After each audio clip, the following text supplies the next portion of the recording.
国用の社員の方初めてじゃないですか。そうやね、出演されるの初回やねすごいなんか不思議な感じですね。だからね、客観的にも国用っていう会社をね、知ってもらう上で、川田以外が登場する意味があると思うのよもう川田しかおらんのちゃうかこの会社ってなってるからそんなわけないとまともな人間がいるんだ。もうグラデーションですよ。国用さんは本当皆さん素敵で、ありがとうございます。サウナから始まる隣の川ちゃんの知らんけどラジオ。おはようございます。7月の29日ということで、29だから肉の日、お肉の日ということで、好きなお肉の部位は僕は牛タンですね。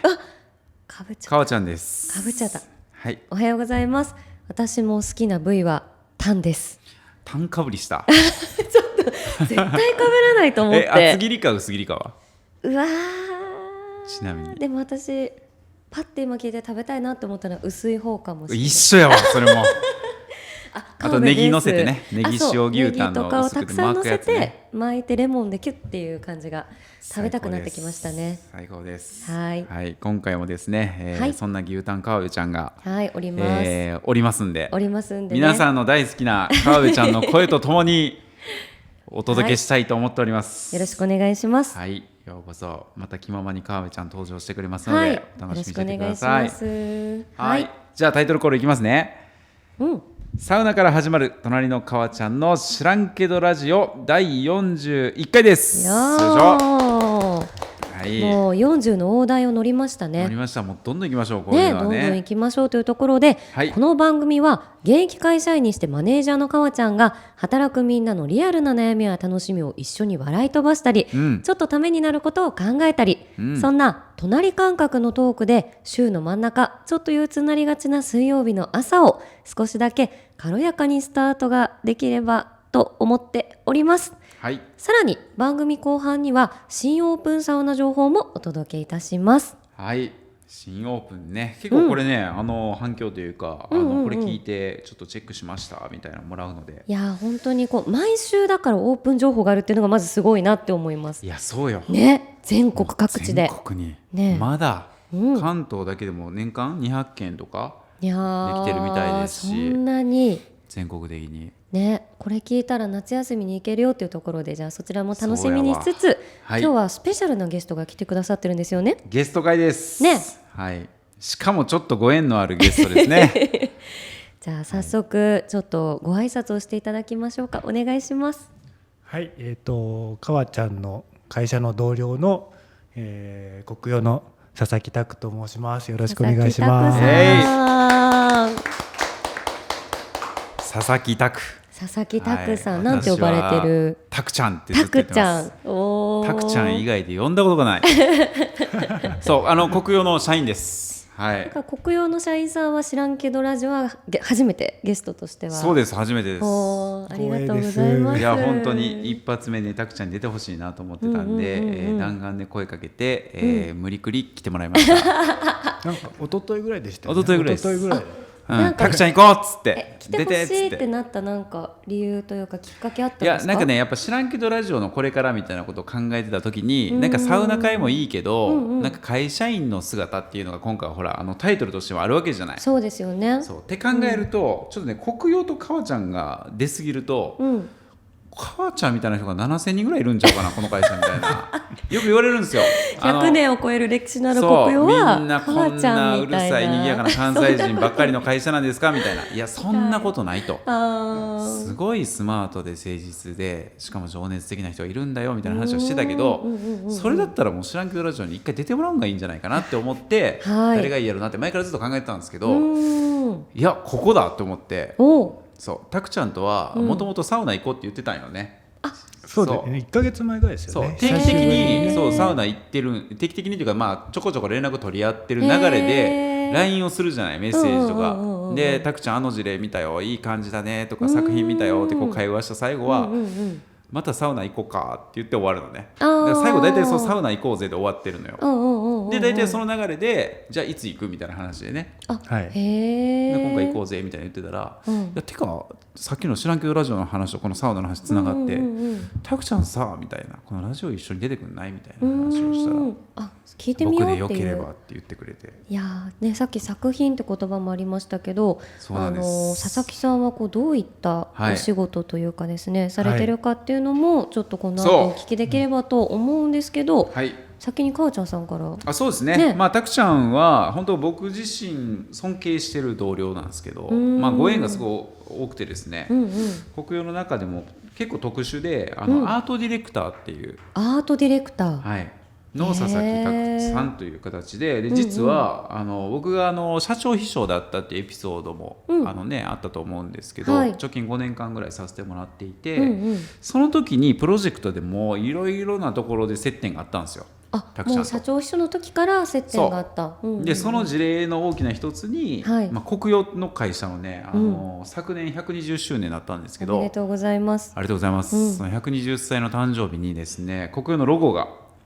ガラッと変わりまして、いやすごいですよね、ロゴ好奇心の人生っていう名前とともに変わったんですけど、そのロゴを手掛けたのがこのたくちゃんなんですよ。すごい大仕事。ちょっと想像つかないというか、こう会社のロゴを、ね、作った方もちょっとお会いしたことないですけど、そこの歴史をこう組んで変えた方っていうのはますます少ないというか、そうなんですよね、なかなかお話聞けないかなと思うので、私もすごい楽しみです。はい、よろしくお願いします。僕はいつもたくちゃんといると、僕が8割ぐらい喋る人間なので今日はたくちゃんの話をちょっと聞いてみたいなと。本当にね、僕は普段デザインの仕事をしてるんですけど、やっぱりこうデザインの話をすることはあっても、こういうサウナの話をするとあんまりないので、ないよね、何喋ればいいんだろうと思って誘われた時にちょっと戸惑ってて、川田さんと今までどんな話してたかなっていうのを思い返してみたら、だいたい川田さんの話を聞いてるだけなんじゃないかと思ってうなずいてただけだなと思ったんですよ。聞き上手なの、そうたくちゃん。佐々木さんの優しさがね出てる。声からも感じるでしょ、優しさを。なんですかね、こうふわーって包み込まれる感じで。いや僕もね、アートディレクターとかこうデザインに関わる人って、例えば自己主張じゃないけどね、私はこうしたいみたいな、バシッみたいな、確かにっていうよりもたくちゃんはね、柔らかいのよ。こっちがこういうことやりたいんだみたいな時にも受け止めてくれて、だからちょっとだけ話したいんだけど、国用というか僕自身とたくちゃんのつながりで言うと何点かあるんだけど、一番大きいのはこのそもそも国用のね、僕今日 T シャツ着てるんですけど、サウナ部っていうブランド自体、部活から派生して、でそういうサウナ部っていうコミュニティとか考え方自体をブランド化して世界に発信していこうみたいなものを国用の中で新規事業立ち上げたんですね。でその立ち上げる時のメンバーを探す時に、これたくちゃんとやりたいと思って、やりたいっていう、たくちゃんの作品はこれまでずっと見てたんですよ、社内で。その時ももうつながりお仕事とかはあったんですか？いや全然なかった。勝手ながら僕は見てたし、社内ではもちろん有名だし、そういう活動されてるっていうところを知ってた中で、でそういうブランド立ち上げる時に一緒に考えてほしいって、シンプルにデザインだけしてとかそういうことではなくて、このサウナ部のブランド自体がね、どういうものがいいのかみたいなところも含めて話そう、とりあえずサウナ行こうっつって、サウナラボ神田、写真あった、やっぱり見返した、ありました。そこ一緒に行かれて、で満員で入れなかったんですよね、その時は。なんとでもそれも忘れられない思い出の一つになりますね。でやっぱりそういうサウナ施設を行くと、僕らってプロダクトとか作る、文房具作ったりね、いろいろ商品を作る会社でもあるので、でサウナ施設行ったらグッズいろいろ置いてるじゃないですか。そういうの見ながら、たくちゃんこういうのいいね、でもこういうのもしたいよねみたいな話を延々僕が一方的に喋り続けるみたいな。それが8割だったんだなそれがな。でたくちゃんそれを受け取りながら、だったらこういうのどうですかみたいなことを書いてくれて、そこからもうコミュニケーションめっちゃやってたね。最初はそうですね。サウナ入りたいなと思いながら、サウナ入れず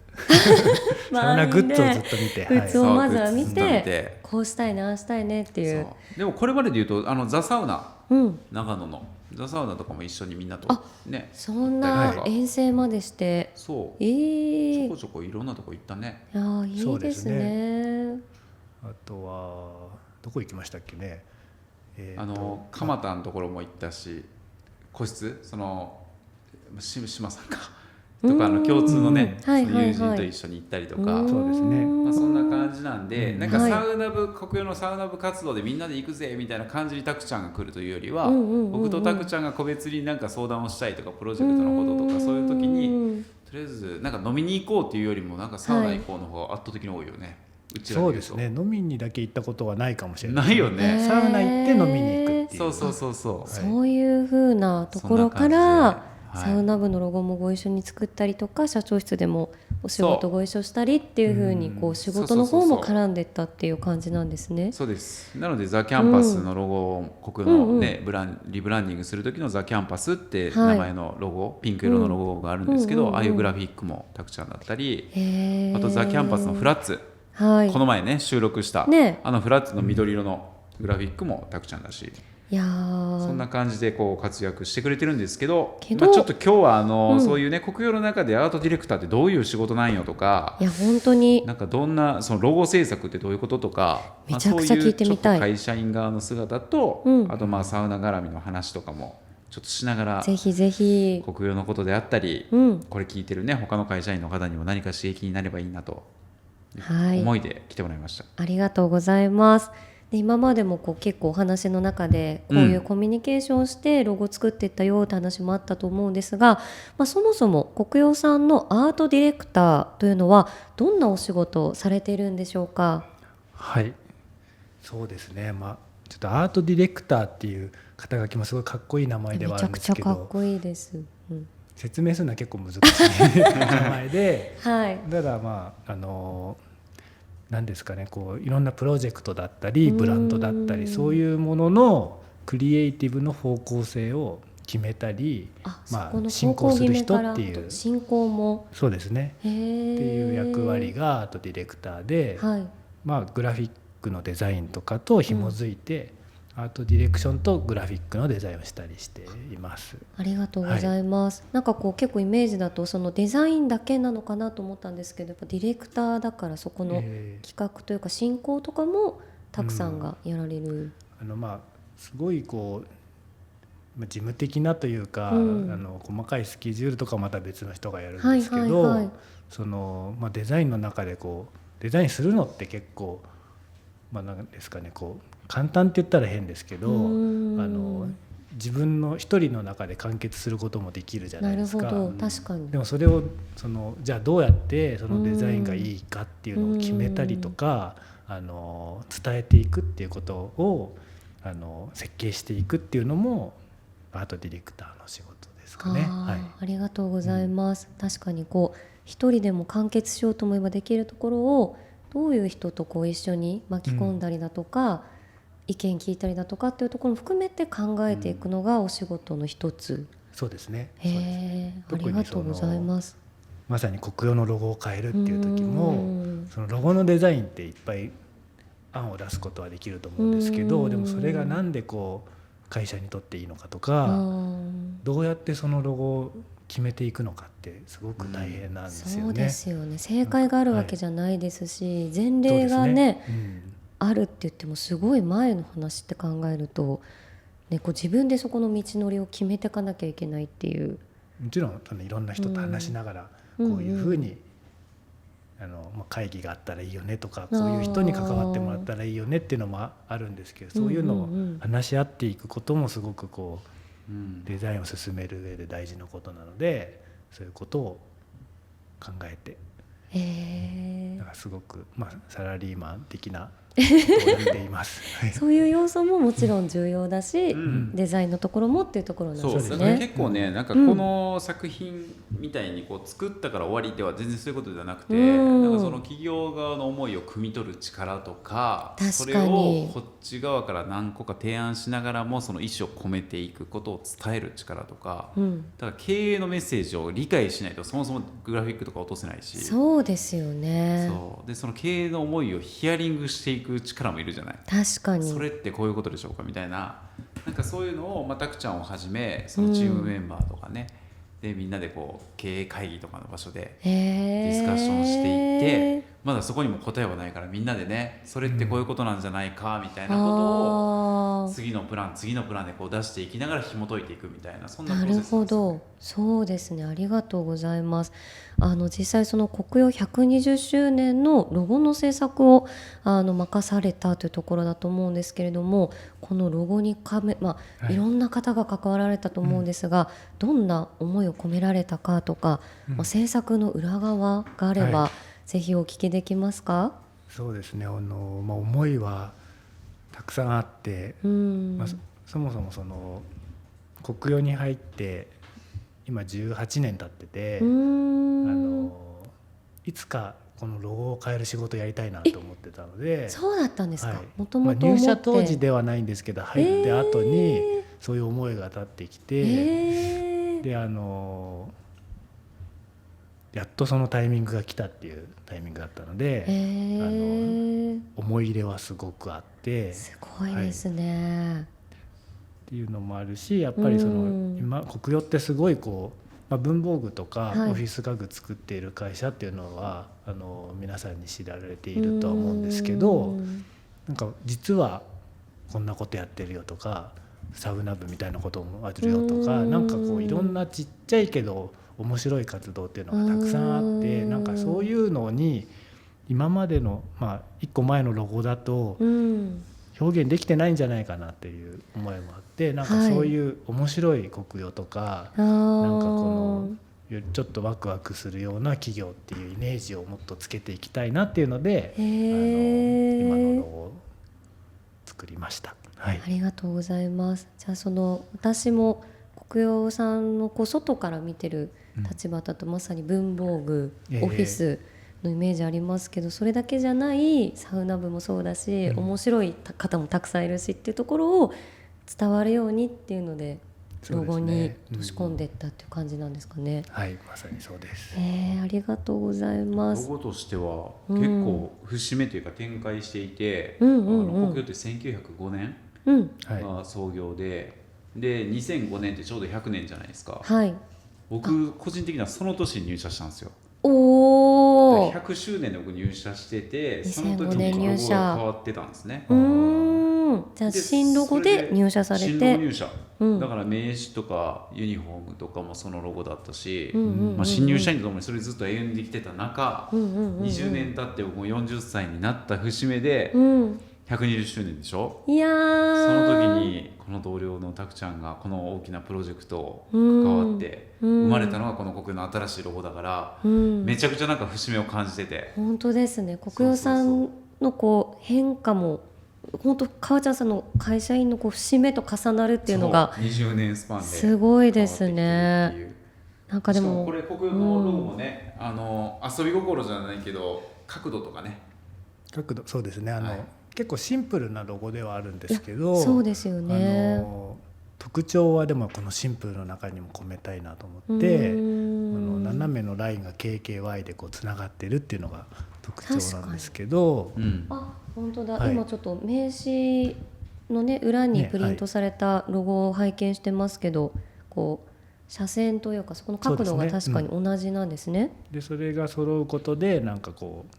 パターンができるっていうロゴなんですけど、でその角度を何度にしようかなって考えてた時に594度国用594で国用っていう角度にしていまして、594よ。594聞いたことある？その角度ないです。360度以上回ってるんですけど、そういうでもやっぱりこの大阪に本社がある企業でもあるので、少しこうくすって笑えるかもしれないけど、なんかこう営業の時に594度なんですよって言ったら何それってなるじゃないですか。思わず言いたくなるエピソードですよね。なんかそういうコミュニケーションをするのが国用らしいかなっていうのもあり、なるほど、こんな国用で594、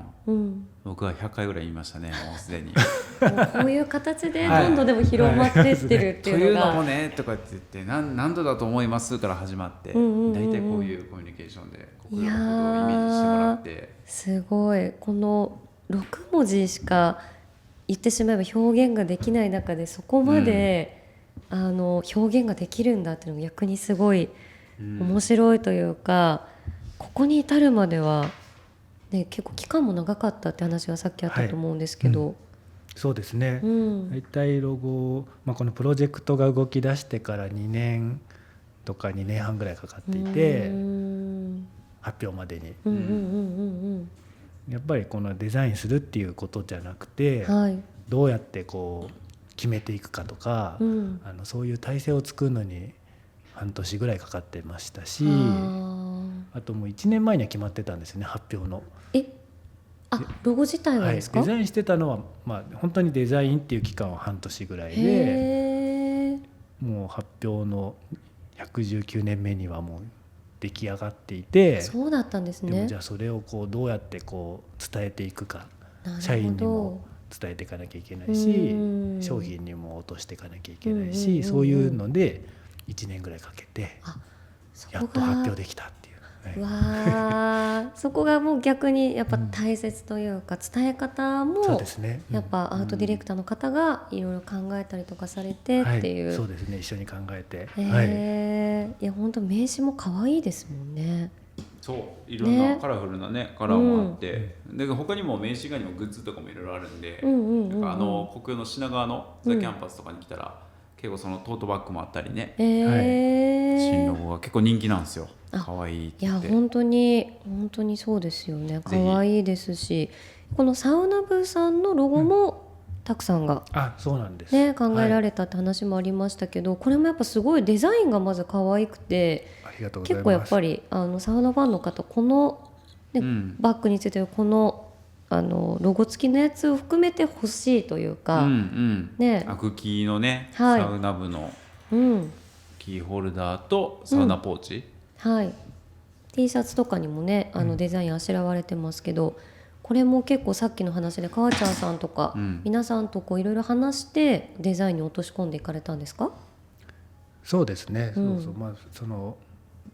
もそもプロダクトなのに、サウナ部っていうブランドのグッズを作ってるってちょっと変じゃないですか。確かにそうですね。もちろん国用にサウナ部があったり、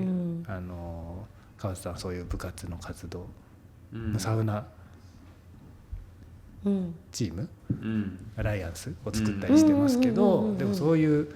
なんかこの集まりとかみんなで集まってものを作っていくっていうこと自体がブランドになっていってもいいよねっていうのがあったり、なんか国用のサウナの好きな人が集まってものを作るってすごく情熱があっていいなと思って、それ自体がブランド名になってるんですけど、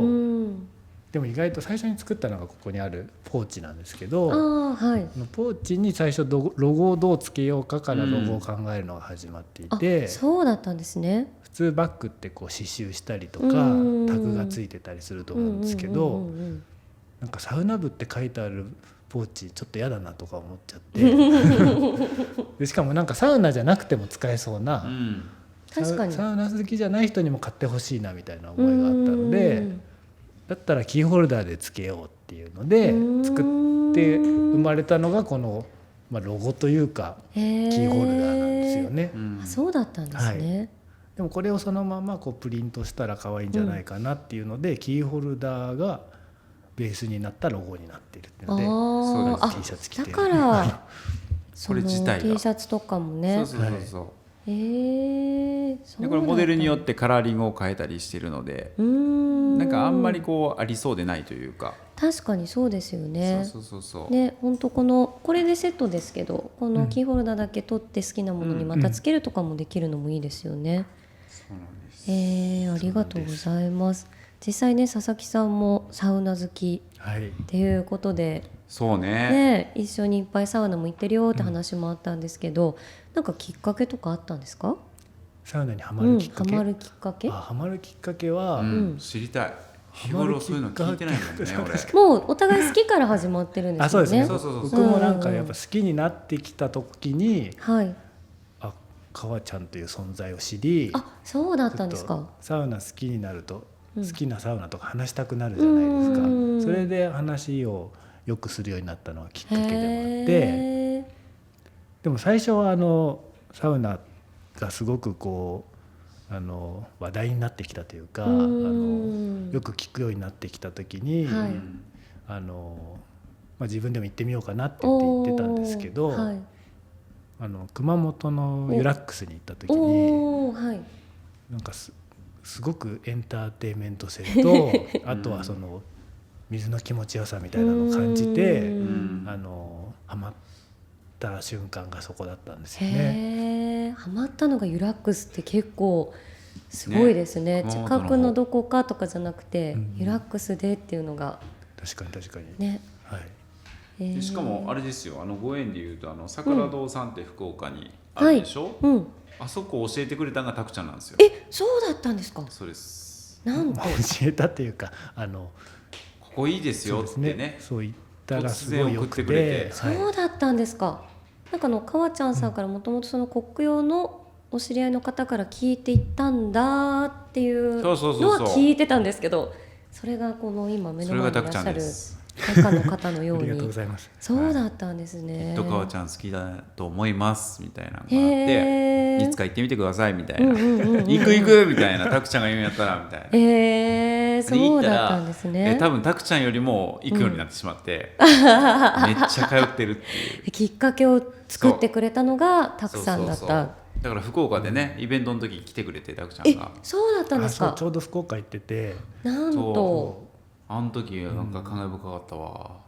会えたねようやくっつって。確かに桜堂さんってすごい空間がめちゃくちゃ素敵じゃないですか。めちゃくちゃ素敵ですよね。こんな素敵な空間あるんだっていうぐらい、サウナであるんだっていうのの中に僕が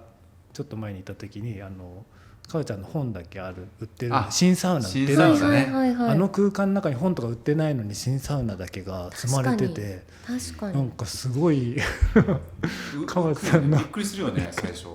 はい、確かにそう施設さんのご好意で、この世界観とかに共感してくれて、多くの人に広げたいって言ってすごいですよね、置いてくれたんですよ。あれめちゃくちゃ素敵に積まれてるんですそう真ん中のこうど真ん中というかね、で結果的にはあそこでトークイベントもさせてもらったし、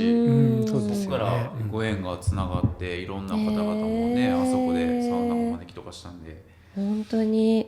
たくちゃんがいなかったら桜田さんに会えてなかったかもしれない。いやそんなきっかけ作りも作ってくださって、本当に実際たくさんはサウナに行った時に、なんか仕事のことも考えたりっていうのはあるんですか？いやでも気になるそれ、仕事とのなんかつながり、仕事は考えちゃったりはするんですけど、基本的には僕は趣味がほとんどないんですよ。そうなんですか。基本的にずっとデザインのことばっかりして、仕事大好きとかデザイン大好きなんですけど、でもなんか何にも考えないとかオフになるみたいなことの時間が欲しいなと思って、サウナって入った時に、普通は考えちゃってるんですけど、なんかちゃんと気持ちよく入れた時って何にも考えない時間ってあるじゃないですか。なんかそういうオフになれる時だなと思って、それを大切にしながら入ってます。なるほど、ありがとうございます。サウナ行く時はもう、逆に何も考えないとか、ぼーっとするみたいな、そうですね、そういう時間を取りたい時に行かれるんですね。そうですね。ありがとうございます。でもなんか確かに今までいらっしゃったゲストの方とかでやっぱ創作されてる方とかは、なんかそういう方多いのかなって思ったりしました、聞いてて、ちょっとやっぱり普段だとすごいずっとそれを考えちゃうからこそ考えない時間を作るというか、確かに、ありがとうございます。いやちょっとせっかくなんで、かわちゃんさんのこともね、たくさんから聞きたいと思うんですけど、国用さんの社員さんとして初めてのゲストさんってことで、たくちゃんさんから見てかわちゃんさんはちょっとどんな人というか、どんな感じ、会社のですよね。そう会社の時新鮮なかなかね、そうですよね。もともと最初に会ったというか、知ったのは社長秘書をされてたので、社長秘書のイメージ全くないじゃないですか。全くないね。なんかこういう秘書の人いるんだっていう、すごいパワフルでなんか社長よりも前に出てるような感じがある。もうちょい下がるやろって衣装存在感あり出てくんなみたいな、目キラキラして目がキラキラして、パワフルで。そうなんですよ。でもそういった仕事を回してはいると思うんですけど、でも一緒に仕事をしていたこと、かわちゃんの仕事を考えてるとほぼなくて、そうなんですね。唯一フラッツとか、あといくつか案件があったりするんですけど、全部サウナ絡みなんですよね。そうやね。フラッツも確かにサウナ部もそうだし、なので会社の中でもやっぱサウナの仕事を作ってやってる人なんですよね。確かにそうですよね。確かにそうかも。国用は国用さんとかじゃなくて、やっぱそこがシームレスにこう混ざってるっていうのがすごいですよね。本当に最初に出会った時はサウナとこの国用の仕事が絶対混ざらなそうな感じがしてたんですけど、でもやっぱり今は仕事の延長線で当たり前にサウナがあったりするので、なんかおかしくないじゃないですか。なんかそういうことをちゃんとこう国用での仕事にもつなげてて、すごい人だなと思ってます。あら嬉しい。どうですか。もうこれで寝れるわ俺今日。ねえ、なんか改めて同僚の方から言われることってね、ないもんね。こういう話しないしね。2人の時はほぼ僕が喋ってるので、8割ぐらいね、かわちゃんさんが。ちゃんと今日たくちゃんの話を聞かせてもらって、いやそう思ってたみたいですよ。しかもそういうね、なんかサウナと暮らしみたいなところでフラッツのね、そういうユーザーはどうなんだろうって言ってたら、この今空間にいるサウコレの鈴木翔君がもう実際に生活そこでしてるというね、なんかもう入居者ですから、巡り巡って我々のお客様でもあります。はい、嬉しいですよね。ここに通ってくれてサウナもね入ってくれたわけですから、僕らもその未来の実験なんで、もちろんねどういう形になるか分かんないよねと言いながらも、信じれるものがあってチャレンジした結果、まさか同じチームでそこに住んでる人いるなんて。いや本当ですよね。そしてそれのねロゴを手掛けられたたくさんに来ていただいてで、いやいいですね。ありがとうございました。なかなかやっぱり改めてこうアートディレクターの話の方のお話聞ける機会自体が珍しいと思うので、すごく面白かったです。はい、アートディレクター自体馴染みも薄いと思うんですけど、でも業界タマビムサビとかそういう美大とかデザインやる方々にとっては、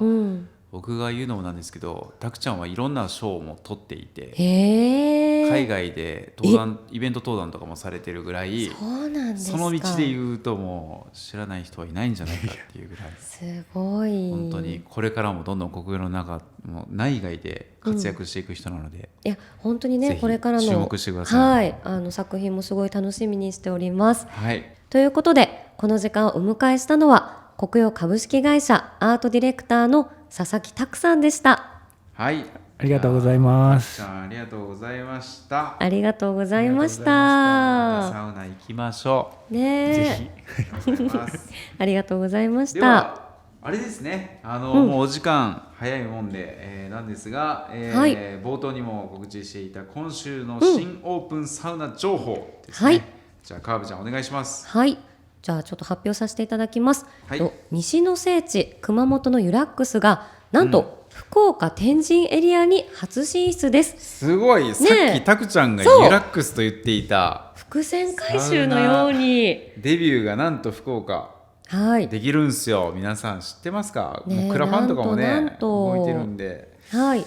で今日のラジオが7月29日配信ですが、もう本当この近日8月1日にオープンということで、エンタメ系アウフグースサウナや潜水艦モチーフの遠赤外線サウナを完備。どんな感じなんですかね。すごいね。水深130センチの大型水風呂には水中スピーカーを搭載し、音を骨と内臓で感じる体験が可能ということです。もちろん外気浴と食事どころもあるということで、これはめちゃくちゃ熱いですね。すごいよ。ユラックスさんの、西尾社長をはじめね、もうスタッフの皆さんもそうですけど情熱がすごいんで、いや今回のこの空間の作り込みはとんでもないと思いますし、今福岡がまた盛り上がってますからね。だっもう福岡だけでもめちゃくちゃたくさん増えてる。ウェルビーとか老舗のところもあれば、新しいところ、それこそ桜堂さんもね、そうですよね、1年2年経つし、で直近で言うとトトパンもそうですよね。だからもう福岡サウナ旅したくなるし、福岡の人いいなって思うよね。率直にそうですよね。はい。なので、ぜひ皆さん夏休みやシルバーウィークなど福岡にサ旅はいかがでしょうかというところです。はい。めっちゃ行きたいな。ねえ、そしてかわちゃんの新書籍、超忙しくてもいつもご機嫌な人の習慣術、整えるがダイヤモンド社より発売中です。皆さんぜひチェックお願いします。はい、ありがとうございます。最近嬉しいのがね、出版してから1ヶ月ぐらい今経つんですけど、ようやくこう読みましたっていう一巡目の声がレビューとして Amazon とか書いていただくんですよ。もうその実際読み終わった後の感想ってことですよね。もちろん一言だけでも全然嬉しいし、わざわざ時間使ってやってくれてるのはありがたいんですけど、結構皆さん長文なんですよね。いや、言いたいことがいっぱいあるんですよ。そう、私自身こういうことで悩んでたんですけど、ここに書いてあるのを早速試してみたところ、こう変わりましたとか、そう結構ねいろんな話をいただいて、いやもうあれを読むのが僕の最近のね楽しみです。いや、それで私今日ちょうど読了しまして。そうですか。そうなんで、なんか知らんけどラジオでもその深掘り会的なのはないのかなっていうちょっと妄想してました。いや、ちょっとどっかでやりましょう。ね、ぜひぜひ、聞きたい。かおちゃんはもう新サウナの時代からいろいろ聞いてもらってるので、その目線でレビューをそういろいろ聞きたいことがあるのでというところでございますけど、もう一つお知らせがあるんですよね。そうですね、お知らせ一つありまして、この知らんけどラジオ YouTube 版はですね、これまでアンドサウナのチャンネルでやってたんですけど、この度独立、晴れて独立、おめでとうございます。自分たちの YouTube チャンネルを作りましたと。なので音声で聞いてくれてる皆さん、もしよかったら映像の方も覗いてみてください。おすすめは、田中克樹さんが、ぶっ飛んだ話をしまくってる回ですね。確かに動き身振り手振りを含めて見てほしい。かわちゃんこれはねみたいな、もう渋い声で。確かにね、若い頃の勝木さんの話とかやっぱりこう熱いものがあったんで、音楽バンド何個組むねんっていう、本当にもうでもたくちゃんと出身一緒のその美大のねジャンル出身の方なので、やっぱりアート感性サッカー、やっぱそういう世界の方なので、ぜひ映像の方も見てもらえたら嬉しいです。お願いします。でぜひねフォローとかもいただけたら嬉しいので、概要欄にリンクを貼っておきますので登録してもらえるとぜひぜひというところでございます。お願いします。ということで、お時間になりましたのでここまでありがとうございました。ここまでのお相手はかわちゃんこと川田直樹と川辺こと川辺美穂でした。また来週水曜日の朝7時にお耳にかかりましょう。それではたくちゃんもありがとうございました。皆様いってらっしゃい。